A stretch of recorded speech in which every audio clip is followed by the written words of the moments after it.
So I I was drawn for some reason to this topic this time. I think someone said in the check-in, this is not a time for the faint of heart. You know, so many challenges of this ongoing pandemic. Well, not to mention climate change and political situation. There's a lot out there that requires us to meet challenges. But there's a lot in here that requires us to meet challenges too.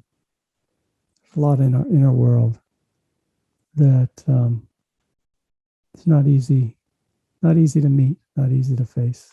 And so tonight I'd just like to talk a little bit about the courage to meditate. Before I do that, I want to just say some general things about this quality.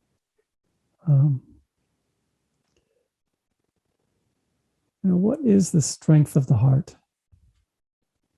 I chose that as a subtitle because the word courage is often somewhat confusing. It's often used in a kind of a heroic context of someone facing death or rescuing someone from a fire. Or, we have an image of it that is somewhat dramatic. But when I say strength of the heart, I think it begins to hone in on what that is. Some sense, those of you who have been in my classes know I've talked about the heart. And I just want to clarify that for me, the heart is not just some sentimental thing of feeling. The heart is a center of intelligence. And it's helpful to distinguish it from the usual center of intelligence, which is employed in our culture and developed in our schools, which has a lot to do with conceptual intelligence, a lot to do with thinking in words and concepts and information, processing information. And I don't mean that, actually. The intelligence of the heart is about recognizing the true value of things, recognizing their true worth, what is choice-worthy. It's an intelligence that's about connection between people, connection with one's world, connection within oneself. It's and it's often associated with feeling, not in the sense that it has to be like full of dramatic emotions, but in the sense that it's associated with a more intuitive form of knowing, not so much about analyzing things, deliberating, debating. It comes closer to presence, perhaps, than does the conceptual mind.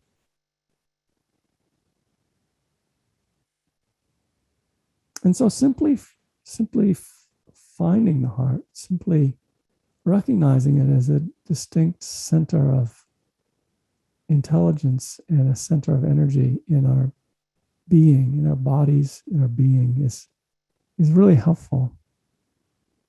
I might just mention the gut is a third possible center of intelligence for us to talk about. But tonight I'm going to just keep it with the heart.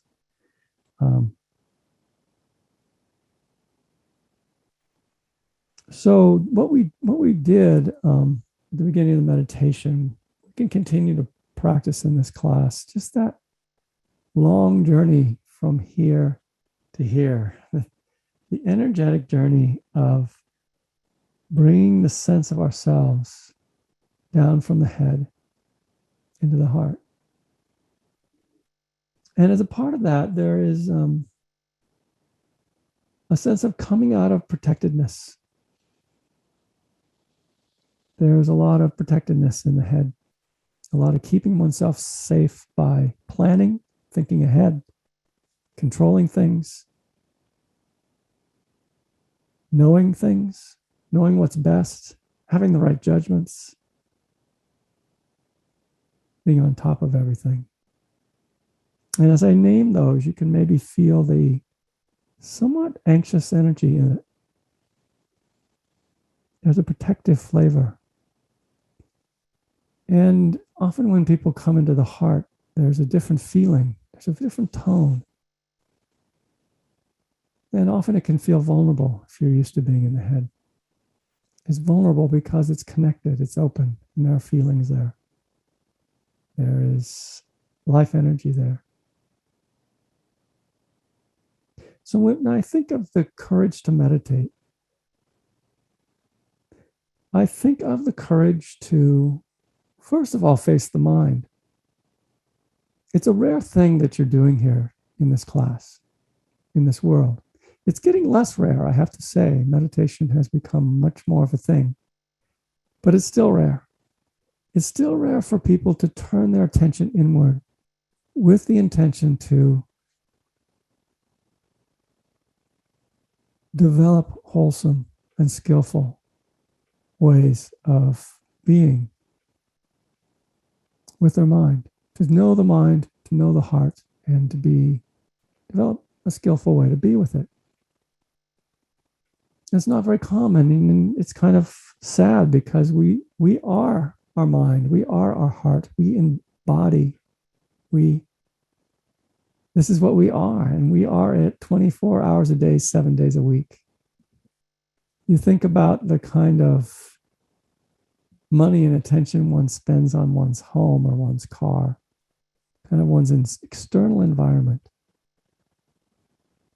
You know, we turn our attention here to the inner environment, though it's not really about inner and outer. Actually, the mind is everything we look at, everything we experience is all part of consciousness. But anyway, we'll use the conventional metaphor that this is like turning your attention inward, turning your attention to what's really in your heart, what is really being carried emotionally in one's being, and what matters. And beginning to live from that. It's a beautiful practice. But meditation as a practice that goes with this, it asks us to do something quite difficult, which is to say no to the thinking mind and to enter more fully into our bodies. And in case you've ever noticed, that's not easy. The mind keeps kicking up thoughts. It doesn't stay where we put it.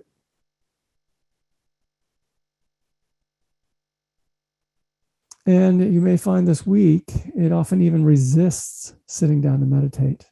Oh, I have too much else to do. Or we don't even quite even articulate what it is about sitting to practice that we're resisting, but we are. Because in meditation, the thinking mind has to let go. It's being asked to let go. It's being asked to not be the one in control of things through its ideas, through its concepts, and to just be, and to be present and feel.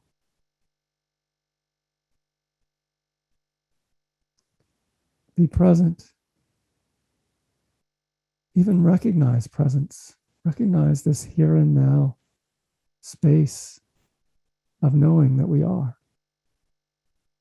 and to begin to abide there.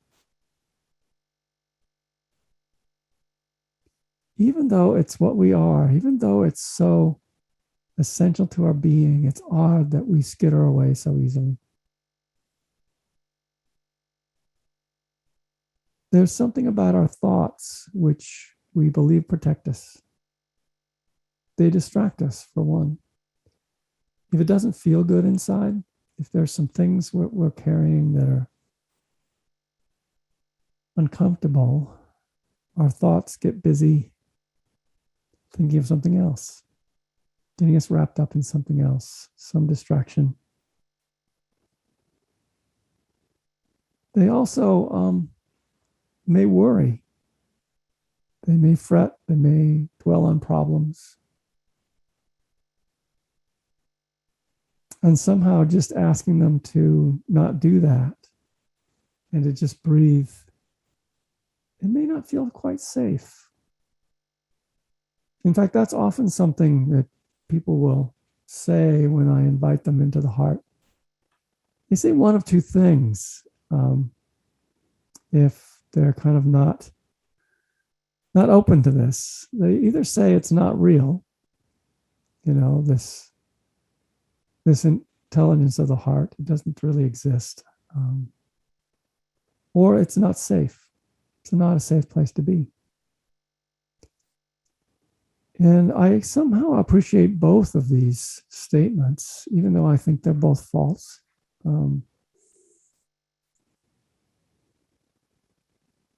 When the thinking mind becomes the arbiter of what's real and what's not, the reality of the heart gets dismissed very often. It's not real.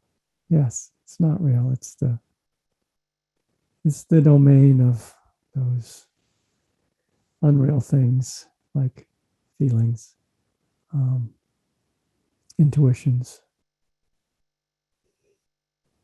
And it's not safe in the sense of, yes, in the heart one does feel. And the heart one is actually open to connectedness. And sometimes connectedness means feeling sorrow. It means feeling anger. It means feeling fear. It means maybe responding to someone differently. Having it matter what they're doing toward you or toward someone else. There's all sorts of risks to the heart intelligence. It's not a free ride. So in some way, one can be kind of caught up in one's own worry and anxious doing, and in a funny way, avoid the connectedness, which might actually orient you very differently to your life and what you want in it, what matters in it. So it has a risk to it. And so there is a courage to beginning to meditate and to hearing the Dharma. It might change you. It might change you, and it will change you.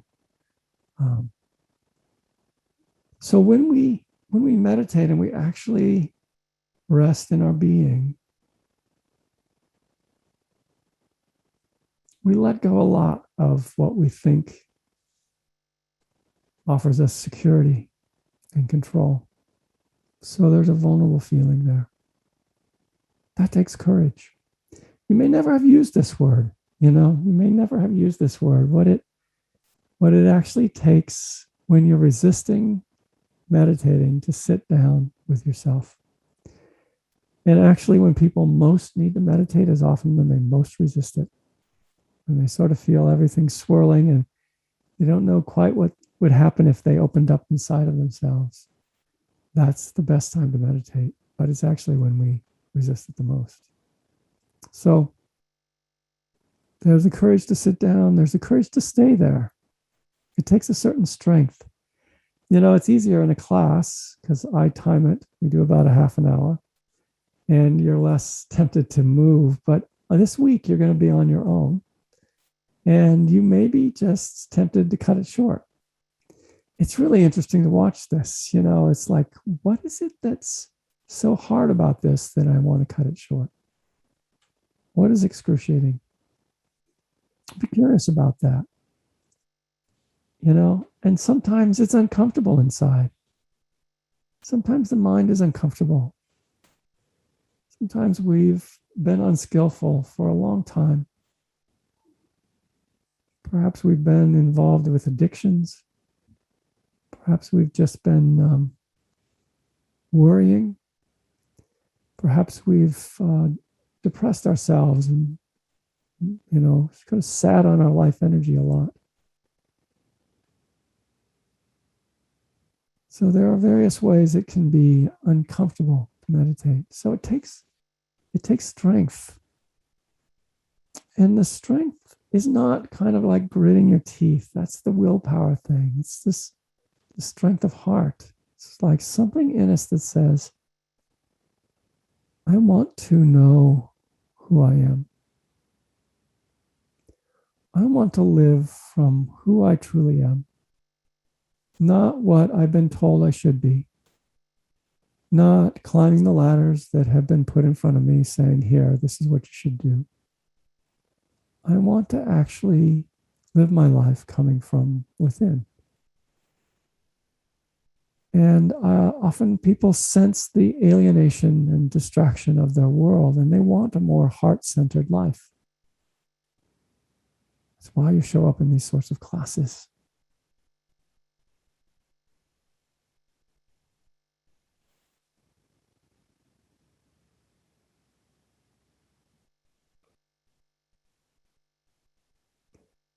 So being present takes courage. It takes a certain courage just to be present in the world right now in a time when the climate is changing and the environment is facing really catastrophe. And it takes courage to see things not getting done, to actually face that.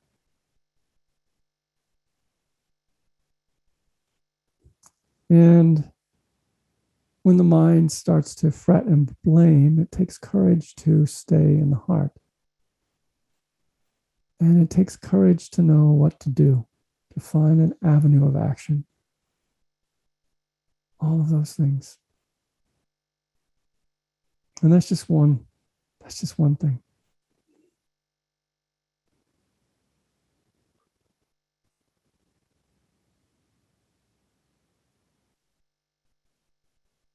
Well, just say this by way of closure. I don't think we'd be in the environmental predicament we're in if we spend more time in the heart.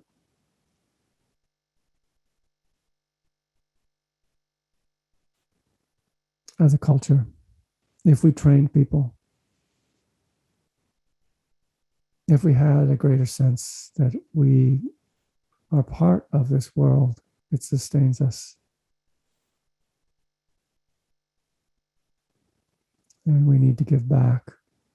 All of that comes from a place of feeling. It's not just an idea.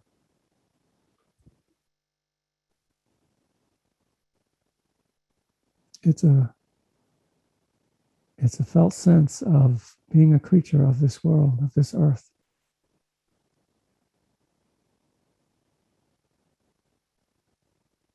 And loving your mama.